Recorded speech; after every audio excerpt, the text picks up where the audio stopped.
Hi, this is Keegan from Enhanced Technologies, and with me I have my colleague Emmy. Hi. In today's tutorial, we're going to go over Microsoft Teams and a few of its functions.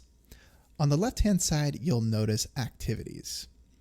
Activities pretty much just covers if you are, let's say you're part of a group or part of a current chat or just anything where your name is being mentioned, you will show up in this thread under feed up here, as you see the feed up here. And as you can see, my last activity was discussing lunch. So we were just trading off back and forth. And as you can see, my name's mentioned, so I show up in this activities. Now that's just pretty much a brief description of activities. There isn't really too much into it. And that covers that. Do you have any questions on it, Emmy? No, I do not. We can probably head on into the chat icon if you'd like. Okay, yeah, let's go ahead and discuss that. So on the left-hand side, it's going to be the second icon from the left, right here, chat. So we'll go ahead and click on that. And there's quite a few things we can do within chat. And first off is, how do I find somebody, right? I'm sure that's the first question you want to ask is, I want to talk to somebody. Well, up here at the very top, you have the search type and command. So generally, you can find anybody inside your organization just by their name. For instance, Emmy, and there she is. I selected it, and then it brings up our current chat that we have. Do you have any questions on this? Say I wanted to start a brand new chat. How would I do that? Same thing. Now, if we did not, now say I wanted to talk to Paul Kumagai. So Paul, and then I find Kumagai, and it may not be a brand new chat because I already have an existing chat with him, but I just wanted to show you. I'm going to click this, and it's going to bring up my last chat log with him. Gotcha. It's the same concept, but it's going to bring up a new one. Okay. Now, on the left hand, where your cursor is right now, on the left, that piece of paper and pen? yes, this guy right here. That'll bring up an entirely new chat, correct? This will start a type. You can. It's the same thing, right? So if I were to put in Emmy, oops, if I spell your name correctly, it will also do the same concept. Perfect. It's still going to bring up your previous chat, but you can also include people now with this option. So if I want to be like, hey, Warburg, you want to join us? There we go. And we can invite Wartenberg into our little chat, and then it creates it into a little chat. Perfect. Which we don't want to do that right now. I'm sure he's in another marketing meeting, so. But good to know you can chat with multiple people at the same time, and that is how you create a group. Indeed, once again, it is just this little icon up here, and then you click new chat and type in your desired name. Perfect. All right, if I wanted to, am I able to delete a chat or?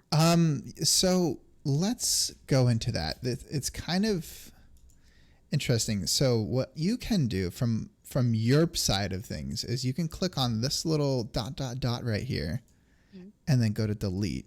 Now it will show that this message has been deleted, but the user will not see it. So let me go ahead and unpresent my screen, and you'll present your screen to me. Okay.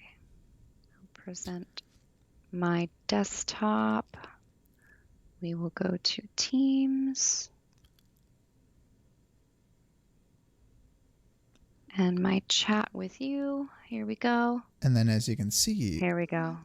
Yep, I do not see where you deleted the chat. Okay. But then if I wanted to delete a chat, I could do the same thing. Right. Right here. Well, no, that's my chat. You have to go to yours. Oh, you're correct. Here we go. So, okay, and I can delete a chat. Right, now you delete that and it shows this message has been deleted. You can also undo it at any given time. We can also cover a few things as well. So if you go to that ... again, you have the option to edit, which is pretty cool. Say you misspelled something, or you decided you want to add more to that specific chat instead of, continuing the thread. So looks like here, this is cool. So we can add emojis, and here are our emoji options. Looks like we've got quite a few. we can also add, oh, look, Keegan, we can add a GIF. Ooh, GIFs, one of my favorites. Perfect.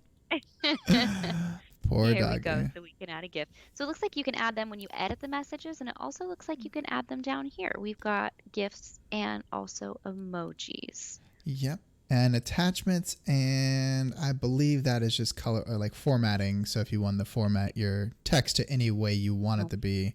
So if you literally wanted to write something in Word, basically, you can do it here. Like, you know, this, you can type in whatever and then change. It's like a kind of like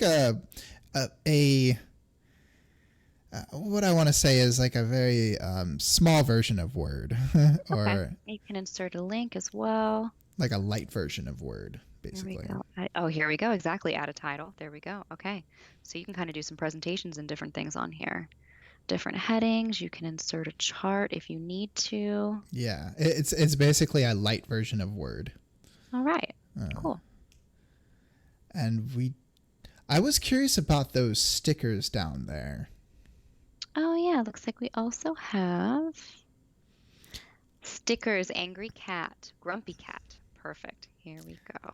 The stickers are essentially the same as inserting images without having to go find the image.